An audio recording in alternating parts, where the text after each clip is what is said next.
নামাজ পড়তে যেতেন, একজন বৃদ্ধা মা, একজন বুড়ি মা, আল্লাহ রসুলের পায়ে কাঁটা ফুটবে, আল্লাহ রসুলের নামাজে বিঘ্ন ঘটবে, তাই তিনি পথে কাঁটা বিছিয়ে দিতেন। বিশ্বনবী সাল্লাল্লাহু আলাইহি ওয়াসাল্লাম সেই কাঁটা সরিয়ে দিয়ে নামাজ পড়তে যেতেন। কোনোদিন বুড়িমাকে কিছু বলতেন না, কোনো কটু কথা বলতেন না। আমার নবীর এই গ্রামের দ্বারাই দিন প্রচার হয়েছে। এই গজলটি একটু শুনবেন।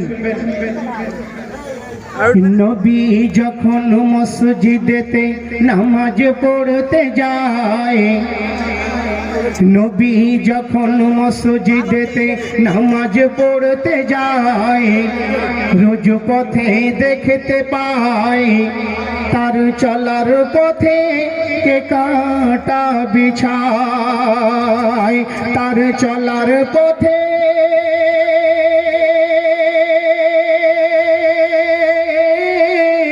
কে কাঁটা বিছায়।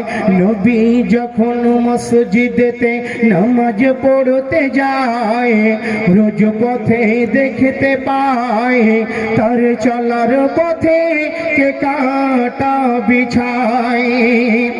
তো আল্লাহ রাসূল সাল্লাল্লাহু আলাইহি ওয়াসাল্লাম খোঁজ খবর নিচ্ছে। খোঁজ নিয়ে নবী জানতে পায় এক বুড়ি নিজ হাতে নবীর পায়ে ফুটবে বলে তাই কাঁটা দেয় পথে।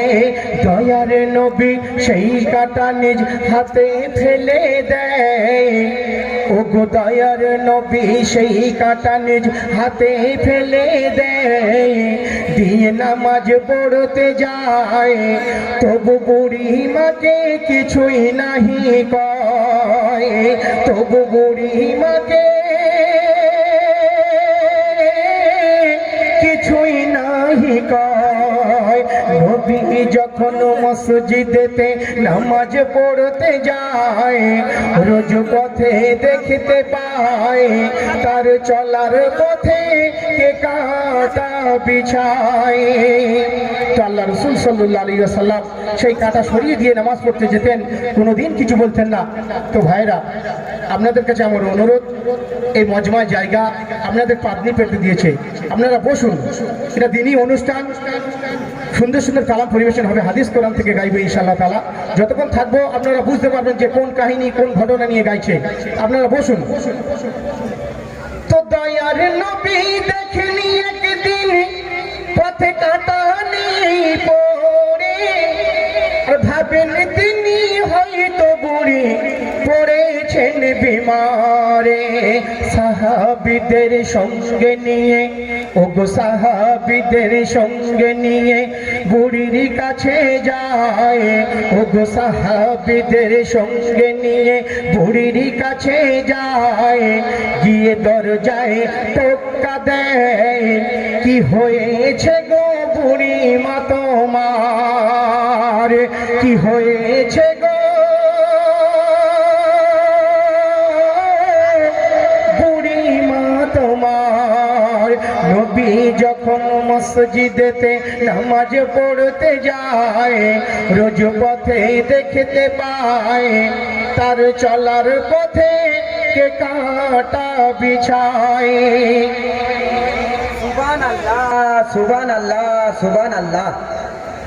তো আল্লাহ রাসূল সাল্লাল্লাহু আলাইহি ওয়াসাল্লাম যখন দেখছেন যে পথে কাঁটা নেই, কি অবস্থা চিন্তা করছেন আর জিজ্ঞাসা করছেন সাহাবীদের, কি ব্যাপার আজকে পথে কাঁটা দেয়নি কেন? বলছে সেই বুড়ি মা অসুস্থ হয়ে গিয়েছে, বিমারে পড়েছে।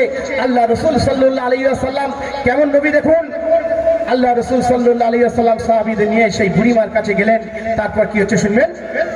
তো বুড়ি দেখেন দয়ার নবী এসেছেন তার ঘরে, ছুটে গিয়ে জড়িয়ে ধরে নবীর পায়ে পড়ে।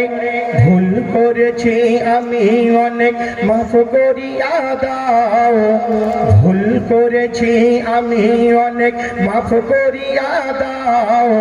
ওগো নবী দয়াময়, খোদা মাফ করিবেন তোমার ওসিলায়, খোদা মাফ করিবেন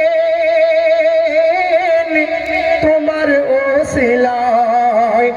নবী যখন মসজিদেতে নামাজ পড়তে যায়, রোজ পথে দেখতে পায় তার চলার পথে কে কাটা বিছায়। যখন আল্লাহ রাসূল সাল্লাল্লাহু আলাইহি ওয়াসাল্লামকে সেই বুড়িমা দেখলেন যে এর আদর্শ, এত সুন্দর ছেলে, আর এর জন্য আমি কাটা দিতাম, সঙ্গে সঙ্গে বাবা তোমার কলমা আমি পড়বো, তুমি আমাকে কলমা পড়িয়ে নাও, আমি ইসলাম ধর্ম গ্রহণ করব। সেই বুড়িমার আল্লাহ পাক সুবহানাহু ওয়া তাআলা জ্ঞানের চক্ষু খুলে দিলেন, হেদায়েত দিলেন। সেই বুড়িমা কলমা পড়ে আজকে জান্নাতের সার্টিফিকেট পেয়ে গেলেন। তাই কবি বলছে, কলেমা পড়ে বুড়িমা ইসলামে দাখিল হলো, সত্য তুমি খোদার নবী বুড়িমা বলিল। সুবহানাল্লাহ, সুবহানাল্লাহ, আলহামদুলিল্লাহ, ইয়া রাসূলুল্লাহ। কলেমা পড়ে বুড়িমা ইসলামে দাখিল হলো, সত্য তুমি খোদার নবী বুড়িমা বলিল। তোমার পরশ পেলে কত মানুষ ধন্য হয়, তোমার পরশ পেলে কত মানুষ ধন্য হয়। আমি বুড়ি অসহায়, আজ মুক্তি পেলাম তোমার করুণায়, আজ মুক্তি পেলাম তোমার করুণায়। নবী যখন মসজিদেতে নামাজ পড়তে যায়, রোজ পথে দেখতে পাই তার চলার পথে কে কাটা বিছায়।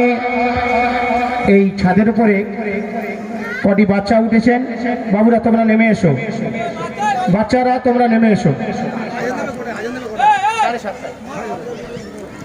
তোমরা নেমে এসো বাবু। তো শেষ কথায় আমার কবি কত সুন্দর কথা বলছে শুনুন।